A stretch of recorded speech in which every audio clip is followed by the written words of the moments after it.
2 minute. মাননীয় speaker, আমাকে সুযোগ দেওয়ার জন্য আপনাকে ধন্যবাদ। আমার উত্থাপন বিষয় ভটিয়াঘাটা উপজেলার 1 নম্বর জলমা ইউনিয়নকে পৌরসভায় উন্নতি প্রসঙ্গে। আমার নির্বাচনী এলাকা খুলনা জেলা ভটিয়াঘাটা উপজেলার 1 নম্বর জলমা ইউনিয়নটি খুলনা শহরের নিকটবর্তী। খুলনা শহর সম্প্রসারিত হয়ে জলমা ইউনিয়নের সকল অর দ্রুত ঘনবসতিপূর্ণ একটি জনাঞ্চলে পরিণত হয়েছে। উক্ত ইউনিয়নের ভিতর 3টি পুলিশ থানা যথা ভটিয়াঘাটা, লবণছড়া, হরিণটানা দ্বারা নিয়ন্ত্রিত।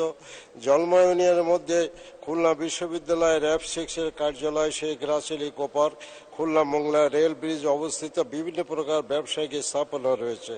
ফলে এখানকার জনসংখ্যা আকস্মিকভাবে 2 লক্ষাধিক অতিক্রম করেছে। জলমা ইউনিয়ন পরিষদে সীমিত বরাদ্দে অত্র অঞ্চলে নিত্য নূতন গড়ে ওঠা মানুষের বসত বাড়ি, রাস্তাঘাট, পয়ঃপারে, স্বাস্থ্য, বর্জ্য ব্যবস্থাপনা সামলাতে অসহায়।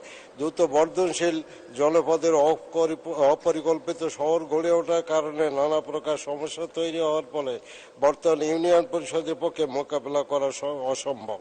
উপরোক্ত বিষয়াদি বিবেচনায় এনে ভটিয়াঘাটা উপজেলা 1 নম্বর জলমা ইউনিয়নটিকে পৌরসভায় উন্নীত করার সময়ের একমাত্র দাবি।